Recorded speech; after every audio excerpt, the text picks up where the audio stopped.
What's up YouTube, Dan here and welcome to another episode of Career Mode. This is going to be episode 10, so in the last episode we began the transfer window, and in this episode we're going to be continuing with the transfer window and we'll finish off with the transfer deadline day. So we actually sold Nigel de Jong to Valencia for 6.5 million I think, and that left me needing a new centre defensive midfielder to fill his position, and I was looking at Paul Pogba and Verratti. They're quite similar, both young, and they're both playing centre defensive midfielder. So I put in an offer for 8 million to 9 million for both of them. So I also need a new centre back because Zapata and Varane are leaving at the end of the season because they're actually on loan. So I'm only left with Mexes, who isn't the best of defenders. So most of my transfer budget next season will go towards the defensive side of things because my attack I think is strong enough, and I am scoring a lot of goals, but I am also conceding a lot of goals, and it's definitely not ter Stegen's fault. So I went for Kurt Zouma, a really young defender, and in the last episode he accepted our transfer offer. So all I needed to do was accept or give him a contract offer, and you'll see if he accepts that before transfer deadline day. So into a Coppa Nazionale game up against Udinese, and it's a quarter-final match, so I said I was going to play from the semi-finals onwards, and Niang and El Shaarawy scored the 2 goals in the first half, and also I think that's Piera, I think that's how you say it, scored a goal, and it was 4-1 in the end. Really fantastic result. When I find when I don't play with Niang, when I'm actually playing, he doesn't play very well, but when I sim games, Niang always starts the game and he actually plays really well. So we got transfer deadline day coming up, and we've also got a few transfer offers. So I accept Paul Pogba into the team for a fee around 8 million, and we also accept Kurt Zouma into the team for 4.4 million, and he only wants 8,000 a week, so that's a really fantastic bit of business going on there. So Verratti wanted 9 million, I actually offered them 8.5 million, so I was happy to offer them an extra 500,000, and I sent a transfer offer for 9 million, and they actually accepted that. He only wants 25,000 a week, but I was able to bump that up to 30,000, and that is his player demands. So I'm also going to make him an important first team player, and I don't know if he's going to be that. I just put that at the time because I thought that'd be the right thing to do. But if he doesn't play much, he's going to start being angry and he might want to leave. So I've got to be cautious of that. So that makes me have to play him a lot more, even though he's quite young, and I have got a lot of players in his position. So I got a couple of international management offers recently, and one came from United States in this episode, and I wasn't willing to take that job because I want to take a team which is at least 5 stars, and even if I do take an international management offer, I'm not going to play many of the games, maybe the World Cup, and maybe if it's a crucial game in the qualifiers. So say I'm playing another 5-star team or something like that, but all the qualifier games that are like against 4-star teams I won't play because what's the point of wasting 20 minutes and it's only a qualifier. So I am getting a couple of offers for Abate, and they came a offer from Wigan, for 3.9 million, and I just think that's not enough. And he's actually quite cheap on this game. He's only worth 5.5 million, I think. And I don't know why he's so cheap because I know he's 80 rated, but he's really pacey. So we're into transfer deadline day now. I didn't get many offers, and I didn't really want to expand the team really that much because I've already got all the players I really need.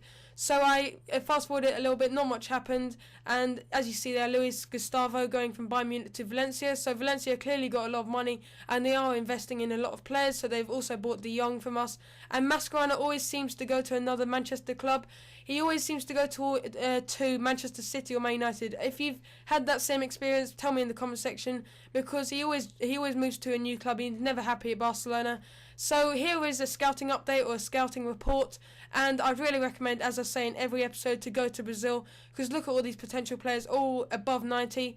And I do get an offer for Belgium. I might have taken this, but I was sticking to the plan of going for a 5-star team, so I decided to stall this for the moment, and I might take that. Do you think that's the right job to take? Because I think that's going to be a more long-term project because Belgium, obviously they're a growing team, they're always quite young. So into the first bit of gameplay of the episode. Sorry, it's taken 4 minutes nearly, and it's against Cagliari. I can never say that name. So this is a away match. This is going to be a really tough match, and I know it's not a good team, but it's going to be a tough match away from home. And as you see, we've already lost 5 games this season, so we must not lose many more games if we want to stay in the top 4. So it's really important not to lose this game.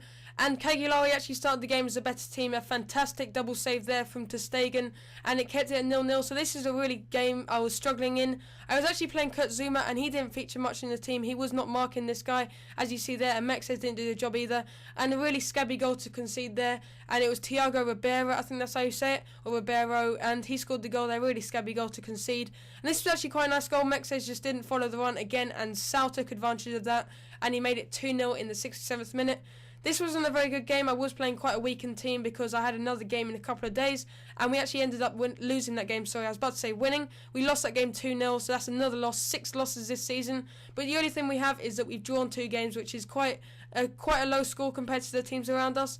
So into another game now. It's quite an important game again against Atalanta, and I started the game as a better team. I was a bit more attacking in this game, I would say, and we were really unlucky there with Traore hitting the post after a great save from the goalkeeper. So I went around the defender here with El Shaarawy, and I decided to do some skill in the end. I got past the defender there, I went for the shot, but a fantastic save by the goalkeeper there to keep it at 0-0. So I knew I was going to get a goal sooner or later because I was getting a lot of chances. El Shaarawy with the shot, Boateng came in, and how did he miss that? Maybe a better header of the ball would have scored that. Sorry, probably someone like Pizzini, who's quite good in the air, might have scored that. But our saviour, El Shaarawy, scored a goal in the 34th minute, and that was a fantastic goal with the stop and turn, and then a fantastic finish past the goalkeeper. But then a really bit of bad defending there. I don't know where Kurt Zuma was, and he actually played the second game. I was a bit unimpressed, but you're going to see how good he gets in the next couple of episodes, and he does grow really quickly, as I've obviously played a bit ahead. So they actually get a penalty here and a chance to go 2-1 up. Are they going to score it? And we were just approaching half-time, and he managed to score it. Ter Stegen went the wrong way, and Dennis made it 2-1 in the 40th minute due to the penalty. So into the second half now, and how did this not go in the goal? And that was a really bad finish there from number 14. Don't know who that was. But El Shaarawy again turning the defender with some amazing pace. I think he's actually reached 91 pace or 91 sprint speed, which has gone up from about 86. So he's really growing quickly in terms of physical stats. So into the 90th minute now, and we needed a goal, and Atalanta were keeping the ball really nicely, and they soon made it 3-1 there. I don't know what Ter Stegen was doing, maybe should have saved that, but that counted as an own goal, and Traore got the own goal, and that just summed up a really bad game for him. Didn't have a very good game. Luckily, Nosrina managed to get us a goal back, but that only made it 3-2, and there wasn't a comeback on the cards.